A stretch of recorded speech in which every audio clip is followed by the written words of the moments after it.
नमस्कार, मैं हूं पंकज झा और आप मेरे साथ देख रहे हैं ऑफ द रिकॉर्ड। अब तक तो यही हाल था कि देश में कहीं भी कुछ भी होता था तो उसका रिश्ता नाता यूपी चुनाव से जोड़ दिया जाता था। अब देखिए ना, 14 अगस्त को प्रधानमंत्री ने विभाजन विभीषिका स्मृति दिवस की बात कही तो कांग्रेस ने तुरंत उसका कनेक्शन यूपी चुनाव से जोड़ दिया। लेकिन अब तो बात दुनिया की हो गई है और दुनिया में इन दिनों बस एक ही बात की और एक ही शब्द की लगातार चर्चा हो रही है, उसका जिक्र हो रहा है घर में, चौराहे पर, दफ्तर में, जहां भी चले जाइए, और वो है तालिबान। और अब यूपी के चुनाव में तालिबान की भी एंट्री हो गई और एंट्री कोई बीजेपी ने नहीं कराई है, सेल्फ गोल किया गया है। वो भी किसकी तरफ से? समाजवादी पार्टी की तरफ से। हो सकता है जिन्होंने ये बात कही उनके एजेंडे को वो शूट करता। हम बात कर रहे हैं समाजवादी पार्टी के बड़े बोले सांसद शफीकुर रहमान बर्क की, जिन्होंने तालिबानियों को सैल्यूट किया, उनकी तुलना स्वतंत्रता सेनानी से कर दी। फिर all India Muslim personal law board के सेक्रेटरी और मेंबर भी, एक तो महफूज रहमानी और फिर सज्जाद नोमानी, दोनों ने भी तालिबान की तारीफ में इतने कसीदे पढ़े कि आप शर्म से तार तार हो जाएंगे। बात यही नहीं रुकती है, पीस पार्टी के प्रवक्ता ने भी यही बात कही। देखते ही देखते यूपी में ऐसा माहौल बनने लगा कि मुसलमानों का एक वर्ग है जो तालिबान के समर्थन में खड़ा हो गया है। अब बीजेपी के लिए तो समझिए दोनों हाथ में लड्डू, बल्ले बल्ले। और इसीलिए जैसे ही मौका मिला, यूपी के सीएम योगी आदित्यनाथ, आप उनको देखते हैं गेरुआ वस्त्र में, किस तरीके से सन्यासी के कपड़े में, जो उग्र हिंदुत्व की उनकी छवि है, और वो भी उन्होंने आखिरकार यूपी के चुनाव में तालिबान की एंट्री बिल्कुल ढोल नगाड़े के साथ कर दी। विधानसभा में उन्होंने साफ साफ कह दिया कि ऐसे लोगों को एक्सपोज करना चाहिए। अब ऐसे लोग कौन?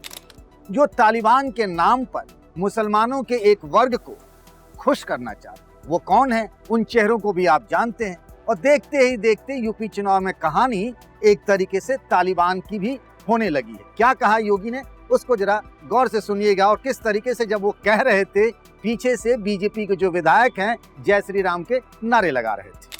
अब देखिए, तालिबान का समर्थन कर रहे हैं कुछ लोग,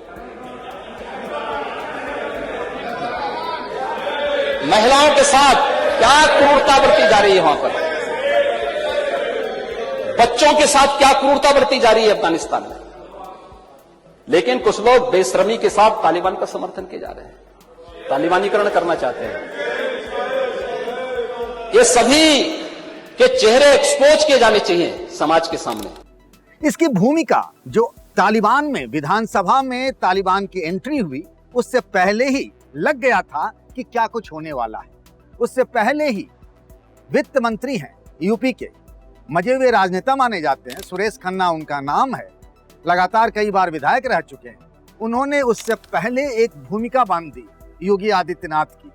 तालिबान की एंट्री कराने से पहले उन्होंने विधानसभा में योगी आदित्यनाथ को राजनीति का राम कहा और कहा कि उनका अवतरण जो हुआ है वो आसुरी शक्तियों का नाश करने के लिए। जरा उस बयान को भी सुनिए। जब वो कह रहे थे तो बगल में बैठे योगी मंद मंद मुस्कुरा भी रहे थे। ये तो राजनीति के राम है, राजनीति के राम, और ये आसुरी शक्तियों को पराजित करने के लिए यहाँ बैठे।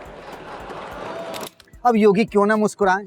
बैठे ठाले उनकी थाली में तालिबान से सजी हुई वोटों की एक, कह सकते हैं ना, रेसिपी आ गई है। शफीकुर रहमान बर्क ने जो कहा उसके बाद उन्होंने सफाई भी दी, हल्का सा एक तरीके से बयान से पलटते हुए भी। लेकिन उन पर देशद्रोह का मुकदमा दर्ज हो गया। देशद्रोह का मुकदमा किसने दर्ज कराया? बीजेपी ने।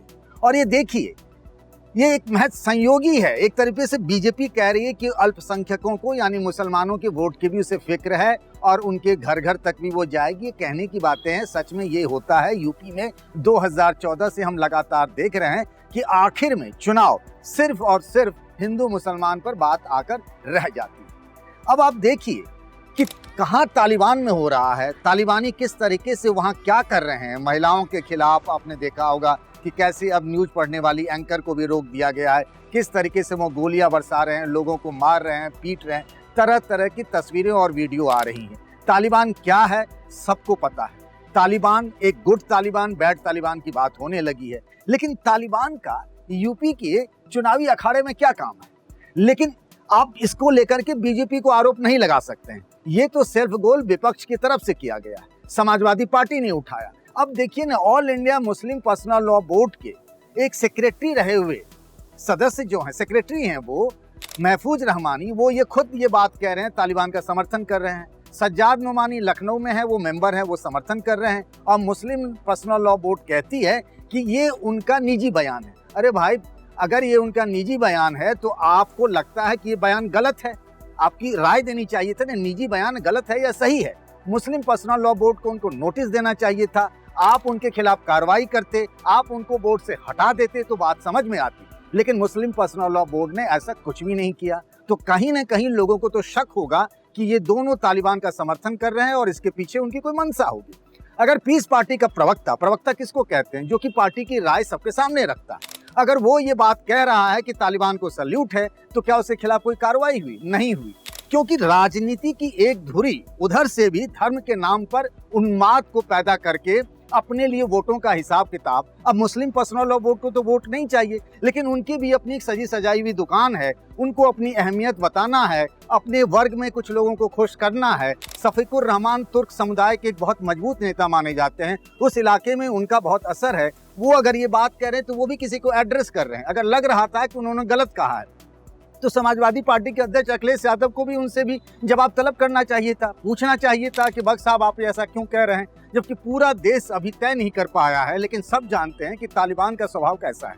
तो जाहिर सी बात है, आने वाले दिनों में भले ही अभी 6 महीने दूर हैं, 7 महीने दूर हैं चुनाव, लेकिन जो तस्वीरें और वीडियो मोबाइल के थ्रू हम सब के घरों में हम सब रोज देख रहे हैं, उसी तस्वीरें और वीडियो और इन नेताओं के, मुसलमानों की रहनुमाई करने वाले इन लोगों के बयान और फिर उसके बीजेपी के बयान, तो ये मान कर चलिए कि यूपी के विधानसभा चुनाव में अगर क्रिया हुई है, जो कहते हैं बीजेपी वाले कि क्रिया हुई तो प्रतिक्रिया हुई, तो एक तरीके से योगी आदित्यनाथ ने आज विधानसभा में उसका एजेंडा, उसका टोन, अगले विधानसभा चुनाव में तालिबान एक मुद्दा हो सकता है। अगर उस दौरान मान लीजिए अफगानिस्तान में कुछ चीजें हो रही है और इस तरीके के बयान आते हैं, ऐसा कई बार होता है। आप देखिए कांग्रेस के कुछ नेता हैं, जयराम रमेश से लेकर के अभिषेक मनु सिंह भी, जब भी लोकसभा चुनाव होता है कुछ ऐसी बातें कह जाते हैं कि मौका मिल जाता है, उस बहाने फिर हिंदू मुसलमान हो जाता है, राष्ट्रवाद की बात चल पड़ती है, बीजेपी को फायदा हो जाता है। कुछ ऐसा ही समाजवादी पार्टी के ही या फिर मुसलमानों के कुछ एक वर्ग विशेष के लोग, जो इंटेलिजेंसिया कह लीजिए, मुस्लिम पर्सनल लॉ बोर्ड के सदस्य कह लीजिए, उन्होंने बीजेपी को एक बहुत बड़ा मुद्दा थमा दिया है।